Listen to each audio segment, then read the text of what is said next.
Doctor Chandana Lakkireddy from Eesha IVF. ఈరోజు మనము ఆడవారిలో రిపీటెడ్గా అబార్షన్స్ కావడానికి హస్బెండ్లో గల ప్రాబ్లమ్స్ గురించి డిస్కస్ చేసుకుందాము.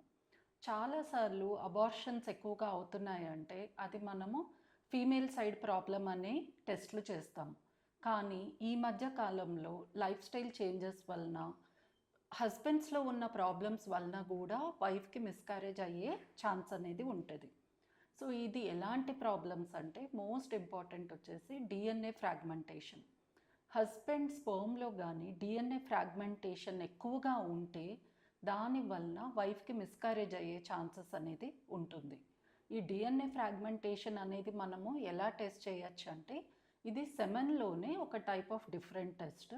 ఇద్దరూ కలవకుండా ఒక 2 నుంచి 3 రోజులు గ్యాప్ పెట్టుకొని ల్యాబ్లో మనము సెమెన్ డిఎఫ్ఐ టెస్ట్ ఇస్తే ఒక స్పెషల్ స్టెయినింగ్ టెక్నిక్లో ఈ డిఎఫ్ఐ ప్రాబ్లం ఉన్న స్పర్మ్ పర్సంటేజ్ ఎంత ఉంది అనేది మనం తెలుసుకోవచ్చు.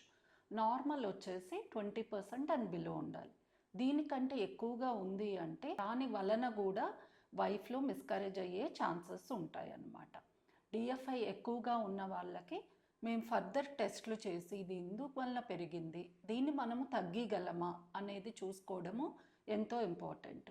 సో డిఎఫ్ఐ ప్రాబ్లం కాకుండా స్పర్మ్ మార్ఫాలజీ అంటే హస్బెండ్లో ఉన్న కణాల ఒక షేప్లో కూడా ప్రాబ్లం ఉన్నా దీనివలన కూడా వైఫ్కి మిస్క్యారేజెస్ అనేవి కావచ్చు. ఇది ఎలా మనము టెస్ట్ చేయొచ్చు అంటే basic semen analysis. Semen analysis మనం కరెక్ట్ ల్యాబ్లో చేసినప్పుడు స్పర్మ్ కౌంట్ మూమెంటే కాకుండా సెమెన్ యొక్క మార్ఫాలజీ అంటే స్పర్మ్లో హెడ్ డిఫెక్ట్స్ ఉన్నాయా, టెయిల్ డిఫెక్ట్స్ ఉన్నాయా, ఇవి కూడా కరెక్ట్గా ఇచ్చే ఛాన్సెస్ ఉంటాయి.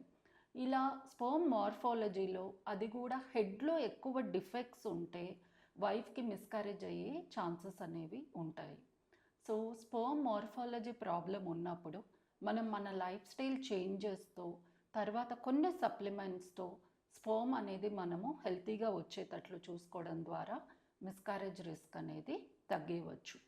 ఇదే కాకుండా థర్డ్ ఇంపార్టెంట్ వచ్చేసి వారికోసిల్ అంటే టెస్టిస్లో ఉన్న బ్లడ్ వెజల్స్ ఉబ్బడాన్ని ఆర్ డైలేటెడ్ వెయిన్స్ని వారికోసిల్ అంటాము. ఇలా ఉండడం వలన అది కూడా సివియర్ గ్రేడ్ 3 to grade 4 ఉంటే కంటిన్యూస్ హీట్ ప్రొడక్షన్ వలన మనకి సెమెన్ డిఎఫ్ఐ తర్వాత స్పర్మ్ క్వాలిటీ అనేది తగ్గడం అనేది చూస్తాం. కాబట్టి వారికోసిల్ మనము స్క్రోటల్ అల్ట్రాసౌండ్ అండ్ డాప్లర్తో డిటెక్ట్ చేసి ఒకవేళ అది కానీ సివియర్ గ్రేడ్లో ఉంటే వారికోసిల్ సర్జరీ ద్వారా కూడా మనము ఈ మిస్క్యారేజ్ రిస్క్ అనేది తగ్గేయవచ్చు.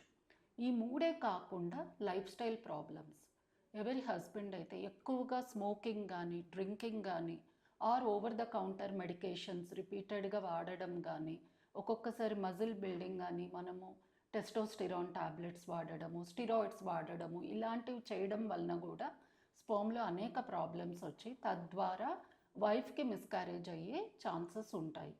కాబట్టి మనము ఎప్పుడైతే రికరెంట్ మిస్క్యారేజెస్ అనేవి అవుతున్నాయో ఫీమేల్ని ఒక్కటే కాకుండా తన హస్బెండ్కి కూడా ఈ రిలవెంట్ టెస్ట్లు చేయడం ద్వారా కరెక్ట్ ట్రీట్మెంట్ ఇచ్చి వాళ్ళకి ఫ్యూచర్లో హెల్తీ ప్రెగ్నెన్సీ వచ్చేటట్లు చూసుకోవచ్చు. Thanks for watching my video.